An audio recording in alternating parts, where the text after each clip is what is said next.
Research shows that men and women envy each other. So, that is the topic I'm going to talk about today.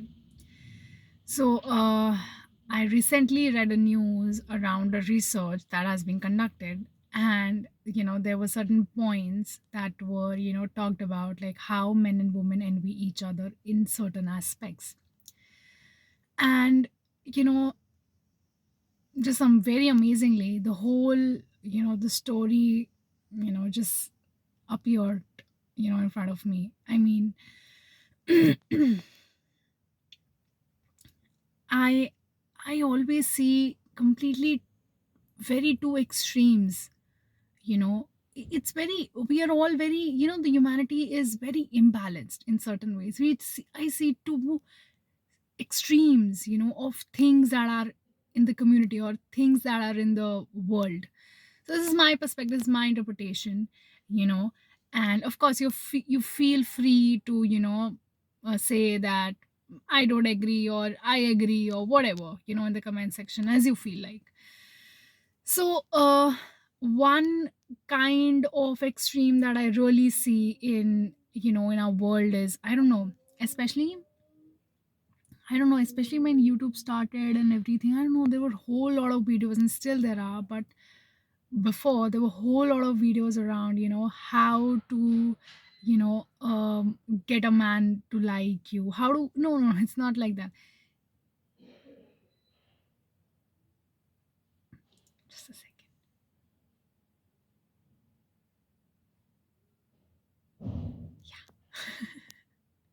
How to get men to like you, how to get women, how can you make yourself attractive for women. I don't know, there is this one extreme side of on social media, extreme side where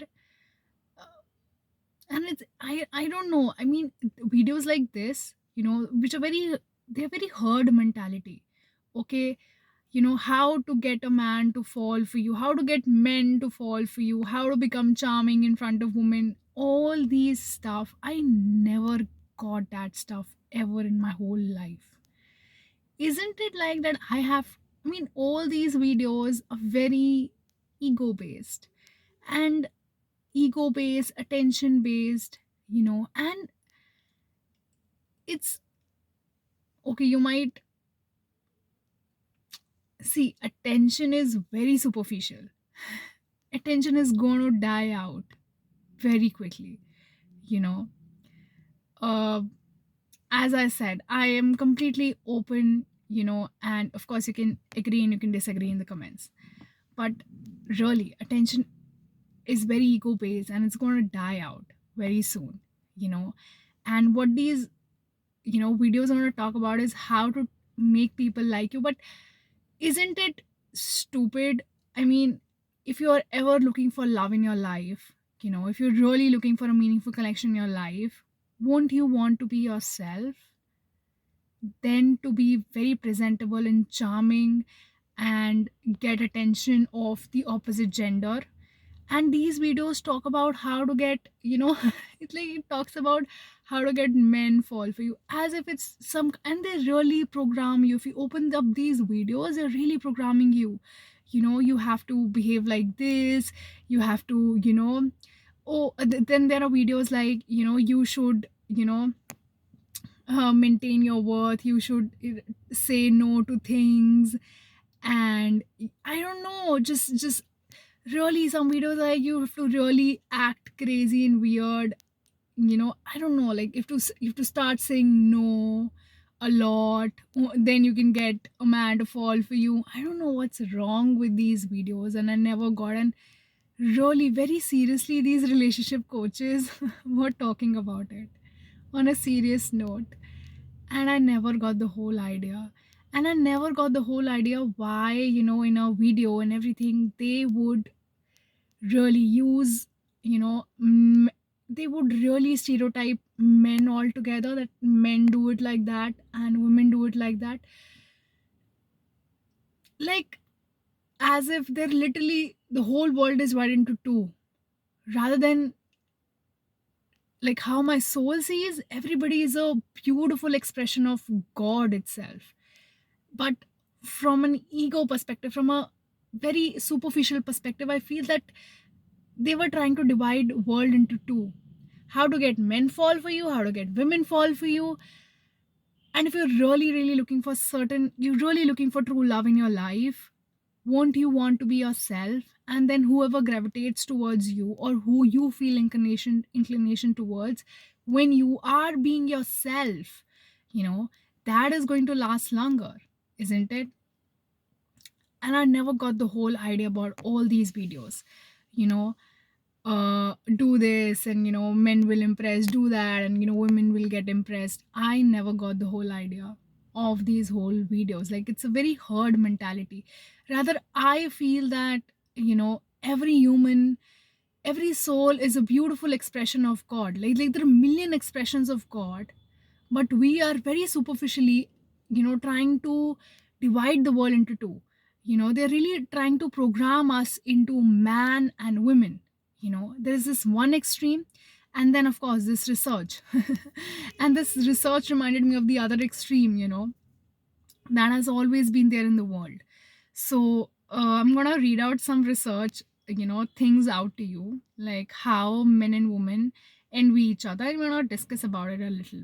Okay, like what we are really trying to do on this channel is we're really trying to deprogram us, and see a huge perspective, see a bigger perspective of life, rather getting entangled into this, you know if you are yourself, trust me, if you have really found yourself, it doesn't matter even if nobody likes you, or even if nobody gets to connect with you.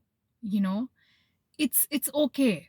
Like, you, if you are yourself, you will really find happiness. That's how soul works. Okay, but if you are somebody, who is yeah, if ego can never be satisfied. That's the whole thing. And soul will always be satisfied, in what, even in less, even in nothing.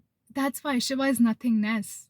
you know Even he has nothing, his clothes, you see how he dresses up, he's all in his ashes, everything. He's a beautiful expression of how in nothing he is the king. He is the king even in nothing.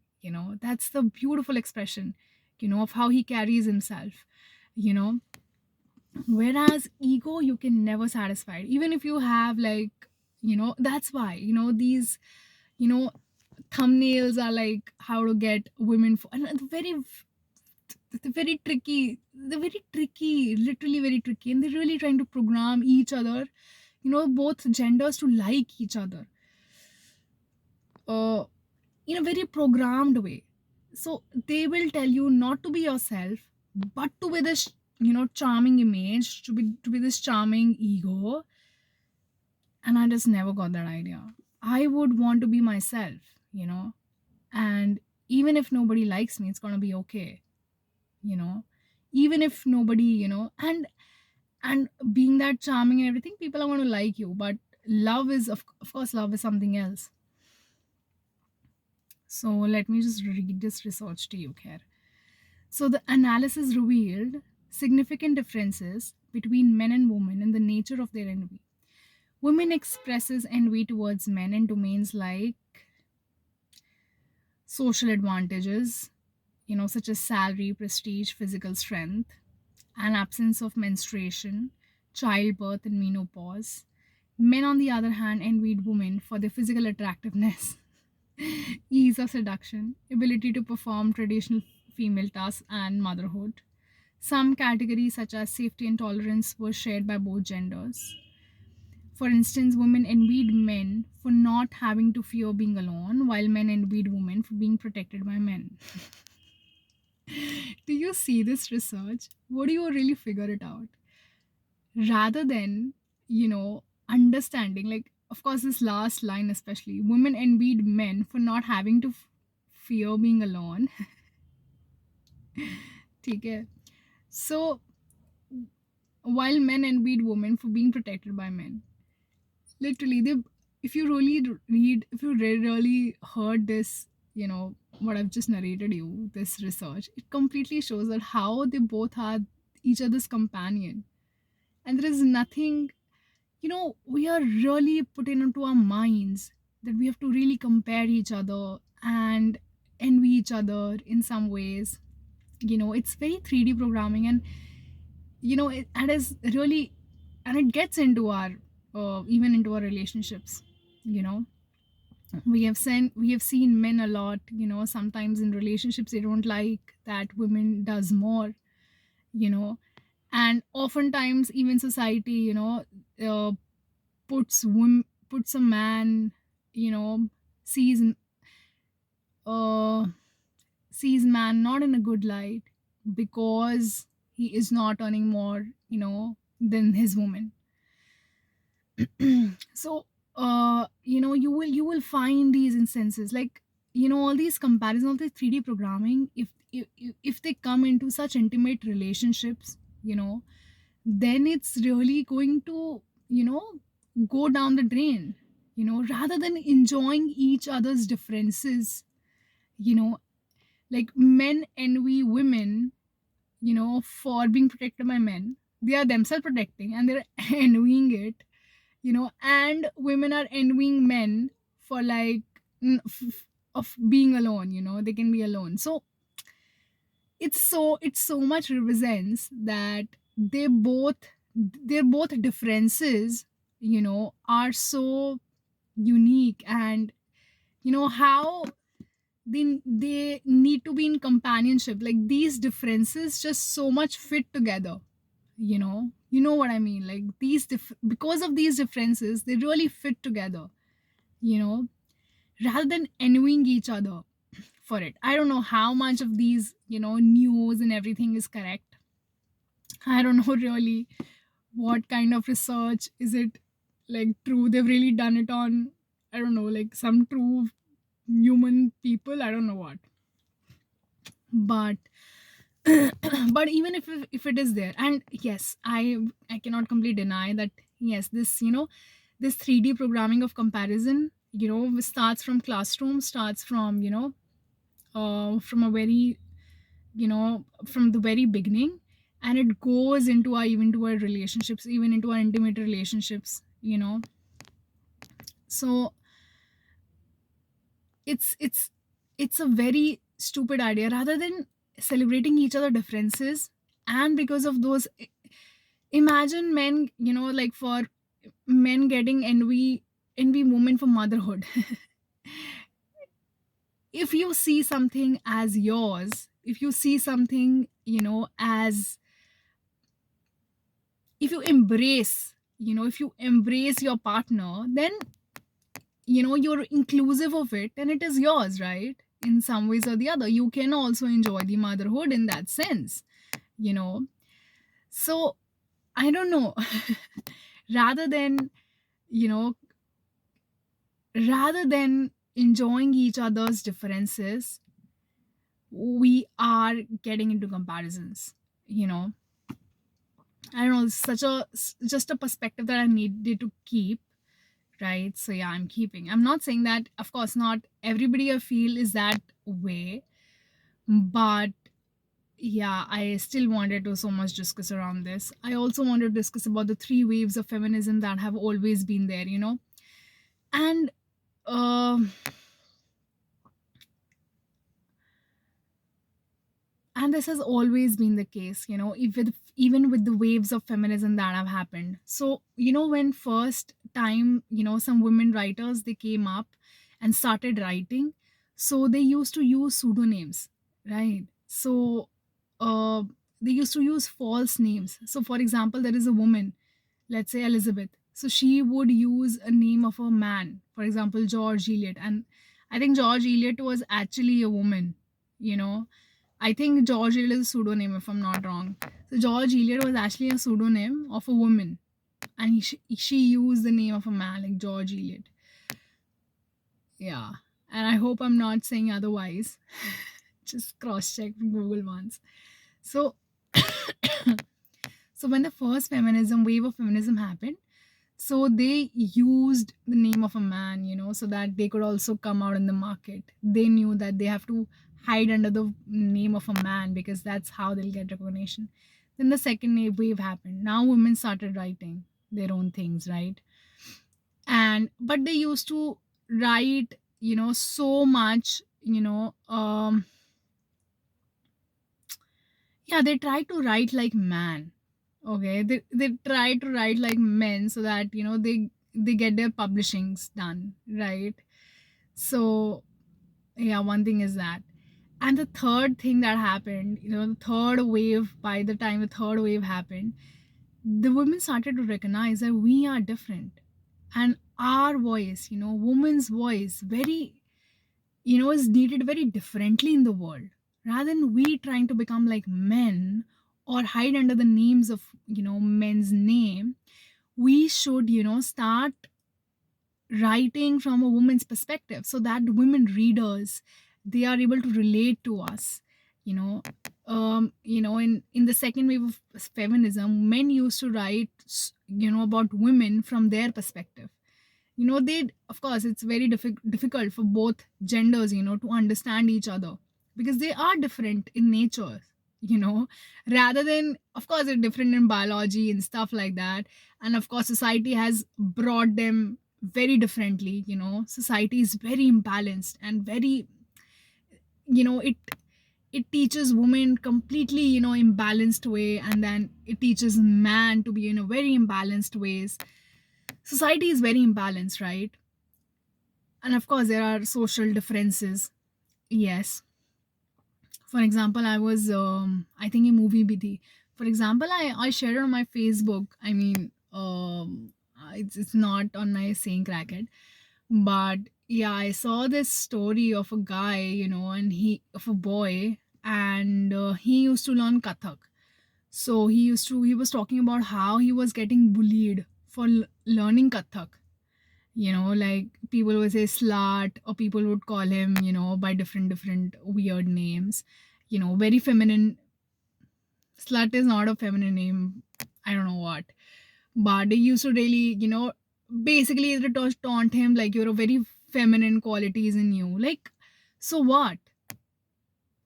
When, like, what I'm really trying to tell you here by these three waves, is that now is the time when we are really coming into balance, where a man should be, taken as normal for having both, a man having a balance of both the feminine and the masculine, and a woman having a balance of both masculine and feminine. Finally we are coming into that, from, and it really started when, feminism, I feel, is also a movement not only for women but is also for a man. When women will start to speak for themselves, man is, you know automatically going to, um is going to be recognized for what partiality he faces, in the world. you know and एक movie की भी बात करती, रणवीर सिंह की और आलिया भट्ट की एक movie थी, अभी एक बॉलीवुड मूवी थी, तो मुझे वो मूवी बिल्कुल अच्छी नहीं लगी, but I really love the idea of how Ranveer Kapoor, the parents in wanted Ranveer Kapoor नहीं था, Ranveer Singh not, they were really opposing Ranveer Singh because he wanted to learn dance and everything. So yeah, उस sense में it was good, you know.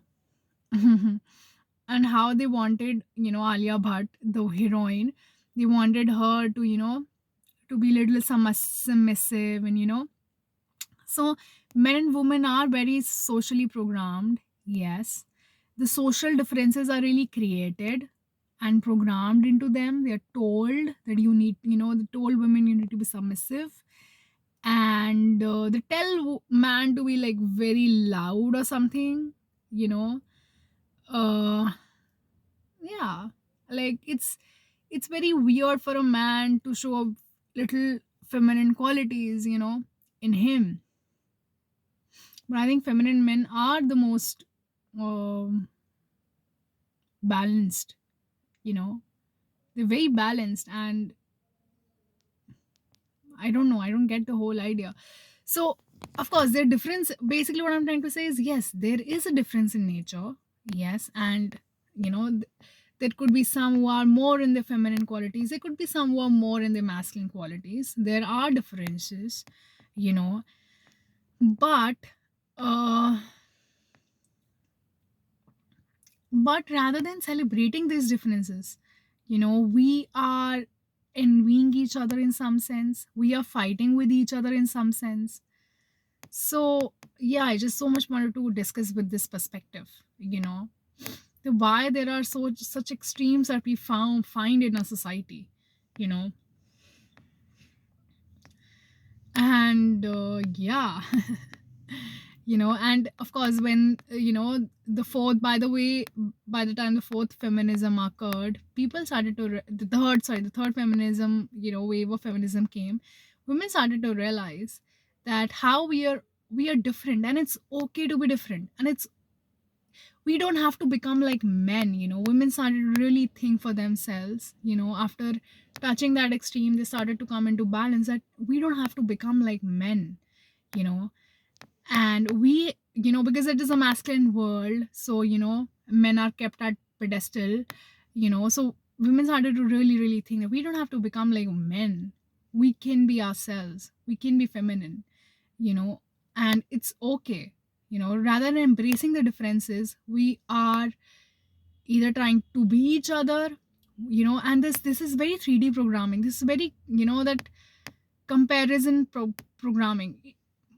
What if orange one day started to become like apple? We will never have orange.